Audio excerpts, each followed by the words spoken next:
तो गाइज मैं हूं अंकित और आप देख रहे हैं रेसलिंग फैंस नेटवर्क। सबसे पहले गाइज हम लोग अपनी बातों को शुरू करेंगे Drew McIntyre the Scottish warrior Scottish psychopath से। तो भाई कॉन्फ्लिक्टिंग रिपोर्ट से मैकइंटायर को लेकर पिछले वीडियो के अंदर मैंने आपको बताया कि पीडब्ल्यू इंसाइडर का कहना है कि मैकइंटायर के नए कॉन्ट्रैक्ट को साइन करने के बाद अब वो कुछ टाइम के लिए डब्ल्यूडब्ल्यू से लीव ले सकते हैं, बिकॉज वो हाइपर एक्सटेंडेड एल्बो के साथ यूके के लाइव इवेंट्स के अंदर परफॉर्म कर रहे थे। तो अब वो डिजर्व भी करते हैं एक ऑफ, एंड वो लेने भी वाले हैं, एंड वो टेलीविजन से ऑफ रहेंगे, ये कुछ कहा था पीडब्ल्यू इंसाइडर ने। इससे पहले भी इनके रिपोर्ट से पहले बहुत सारी कॉन्फ्लिक्टिंग रिपोर्ट्स थी। कोई कह रहा था कि मैकइंटायर ऑफ लेंगे, कोई कह रहा था नहीं लेंगे, तो वो तो नहीं पता, लेकिन लेटेस्ट पीडब्ल्यू इंसाइडर का ये कहना था। अभी इस रिपोर्ट को भी काउंटर कर दिया गया है रेसलिंग ऑब्जर्वर की तरफ से। यहाँ पे कहा जा रहा है due to his injury Drew McIntyre is off house shows, however he is still set for television. तो कहना है कि इंजरी के कारण बस मैकइंटायर जो है हाउस शोज वगैरह में compete नहीं करेंगे, लेकिन इसके बावजूद वो टेलीविजन के लिए टीवी प्रोग्रामिंग के लिए सेट हैं, शेड्यूल्ड हैं। यानी कि यहाँ पे मंडे नाइट रॉ वगैरह की बात की जा रही है। अब ये तो देखो भाई, कल मंडे नाइट रॉ में आई थिंक क्लियर हो ही जाना चाहिए कि मैकइंटायर compete करेंगे टेलीविजन पे या फिर नहीं,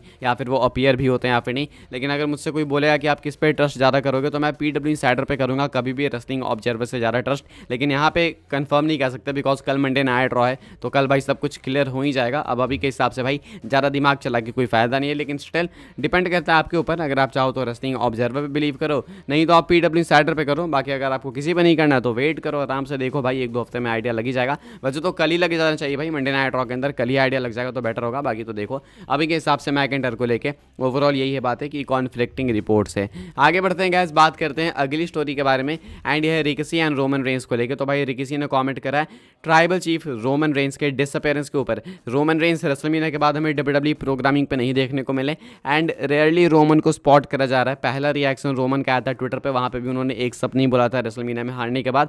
तो रोमन डिसअपियर्ड है बिल्कुल डब्ल्यूडब्ल्यूई की चीज़ों से। इसके ऊपर रिएक्ट करते हैं रिकी, एंड रिकी का कहना है अपने own off the top podcast में, अच्छा ऑफ द टॉप पॉडकास्ट में रिकी कहते हैं let's be realistic, as soon as the man the GOAT Roman Reigns disappeared after WrestleMania, you know it meant from the fans not liking this cat to now the fans missing this cat. तो यहाँ पे Roman को cat के तौर पे refer करा, पता नहीं क्यों भाई, रोमन को कोई बिग डॉग के तौर पे रेफर करता है तो कोई कैट के तौर पे करता है, रोमन के साथ ही ऐसा क्यों। तो भाई कहते हैं कि थोड़ा सा रियलिस्टिक होकर बात करते हैं, एंड सच यही है, ट्रूथ यही है कि जैसे ही रोमन रेंस, गोट कहते हैं रोमन को, गोट, कि जैसे ही वो टेलीविजन से डिसअपियर हुआ आफ्टर रेसलमेनिया, लोग उसे मिस करने लगे। पहले लोग क्या कर रहे थे, लोग नहीं देखना चाह रहे थे, उसे पसंद नहीं कर रहे थे, एंड जैसे वो डिसअपियर हुआ लोग उसे मिस करने लगे। तो किसी भी इस चीज़ को एक्नॉलेज कर रहे हैं कि फैंस हिपोक्रेट हैं। एंड ये तो मैंने आपको बात बहुत पहले ही से बताई है, रेसलमेनिया से पहले से, कि जिस दिन रोमन रेंस निकले डब्ल्यूडब्ल्यूई से एक हफ्ते के बाद फैंस मिस करना स्टार्ट कर देंगे। एंड अभी तो रोमन भाई परमानेंटली भी नहीं लीव रही है डब्ल्यूडब्ल्यूई से, वो तो टेम्पररी भाई ट्रांजिशनल लीव है। तो सोचो जब रोमन रेंस ऑफिशियली हॉलीवुड में घुस जाएंगे प्रॉपर तरीके से रॉक की तरह,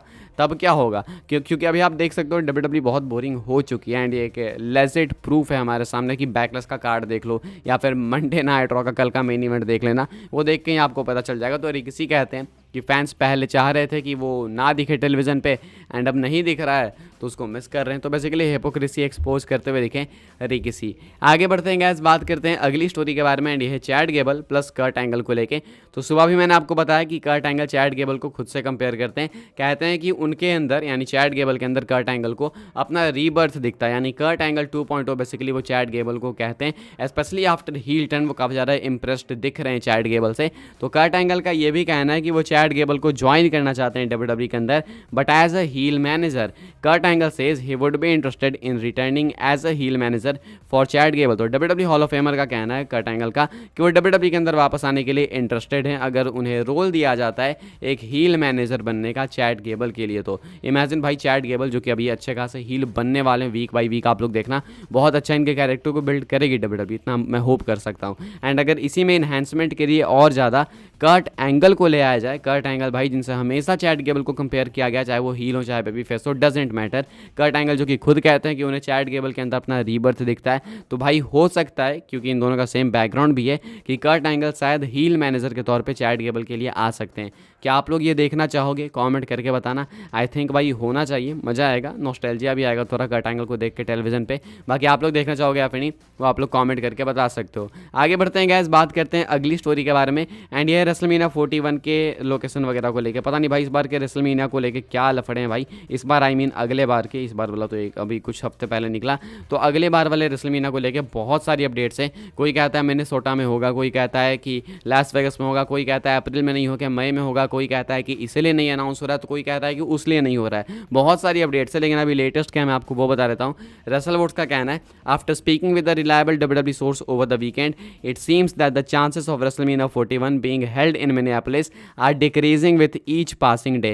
The longer we wait for an announcement, the stronger Las Vegas looks, said the source. While this doesn't mean Minnesota is out of the running, the delay in announcing is not part of any new strategy or rollout. WWE is reportedly keen on getting the word out as soon as possible. तो यहाँ पे इनका कहना है कि इन्होंने भाई WWE के एक रिलायबल सोर्स से बात करी, एंड उनका कहना था कि जितना लेट करिए ना WWE अनाउंस करने में, उतना ही ज़्यादा चांसेस मिनेसोटा मिनियापोलिस के लिए कम होते जा रहे हैं। यानी कि मिनियापोलिस के जो चांसेस थे भाई वो कम होते जा रहे हैं हर बीतते हुए दिन के साथ। जितना WWE लेट करेगी उतना ज़्यादा चांसेस बढ़ते जाएंगे लास वेगस के लिए, एंड मिनेसोटा के चांसेस गिरते जाएंगे। साथ में ये भी बताया गया भाई कि ये कोई नई स्ट्रैटेजी वगैरह नहीं है WWE की, बिकॉज कुछ लोग क्लेम कर रहे थे कि लेट से अनाउंस करना ये WWE की स्ट्रैटेजी है, तो ऐसा कुछ भी नहीं है। WWE भी वेट कर रही है कि जितनी जल्दी हो सके हम लोग अनाउंस करें चीज़ों को, बिकॉज भाई आपको भी पता है कि अगले साल के रेसलमेनिया की अनाउंसमेंट उसी साल के रेसलमेनिया में हो जाती है। लाइक अभी तक रेसलमेनिया 41 की अनाउंसमेंट रेसलमेनिया 40 में ही हो जानी चाहिए थी, तो ये लेट कर रहे हैं, तो ये कोई नई स्ट्रैटेजी वगैरह नहीं है, वो उनके साथ परेशानी है,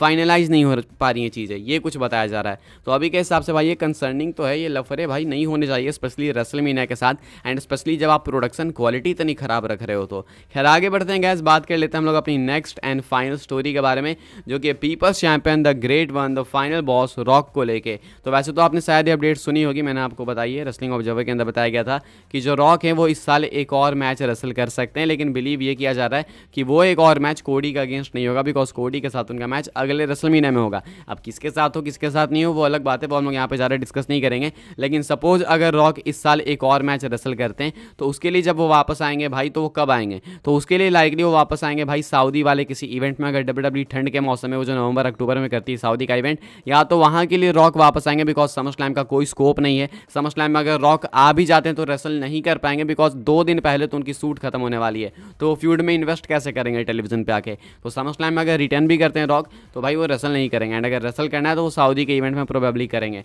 लेकिन सपोज कि अगर इस साल मैच नहीं होता है तो रॉक कब वापस आएंगे, तो अगर इस साल मैच नहीं होता है रॉक का, तो हम लोग उसकी ही बात कर रहे हैं। एंड अगर इस साल मैच नहीं होगा तो रॉक आपको रॉयल रंबल 2025 में देखने को मिलेंगे। अभी देखो रॉक को WWE ना बहुत टाइम से रंबल में लाना चाह रही है, लेकिन ये चीज़ हो नहीं पा रही है। इवन इस साल भी हमें रॉयल रंबल में नहीं देखने को मिले। रॉयल रंबल के बाद स्मैकडाउन में आकर रिप्लेस कर दिया इन्होंने कोडी को, तो उसके बाद कितना आउटरीच हुआ हम सब ने देखा। तो रॉयल रंबल के अंदर WWE ला सकती है रॉक को, पॉसिबली वो मेंस रंबल मैच में भी एंटर कर जाए। लेकिन सिचुएशन है कि अगर वो इस साल वापस नहीं आते हैं तो अगर इस साल वो मैच के लिए नहीं आएंगे तो उनका आना कोई सेंस भी नहीं बनाएगा। ऐसे आके भाई डोलते थोड़ी रहेंगे, कोई ऐसा नॉर्मल सुपरस्टार थोड़ी है कि आ रहे हैं हफ्ते 3 हफ्ते 4 हफ्ते 5 हफ्ते 2 महीने डोल रहे हैं, तो वो तो नहीं होगा रॉक के साथ। वो आएंगे तो रेसल करने ही आएंगे, सीधा फ्यूड में घुसेंगे। तो वो अगर इस साल नहीं होता है तो अगले साल रंबल से स्टार्ट होगा। इस वीडियो के लिए गाइस बस ये कुछ अपडेट्स है। आई होप आपको इन्फॉर्मेशन मिली हो तो वीडियो को लाइक करें, शेयर करें, सब्सक्राइब करें, चैनल को फॉलो कर सकते हैं आप लोग। मुझे इंस्टाग्राम एंड ट्विटर पर लिंक आपको मिल जाएगा डिस्क्रिप्शन में, ज्वाइन कर सकते हैं व्हाट्सएप चैनल को, उसके भी लिंक है डिस्क्रिप्शन में। मिलते हैं अपनी नेक्स्ट ऑफर काफ़ी इंटरेस्टिंग वीडियो में।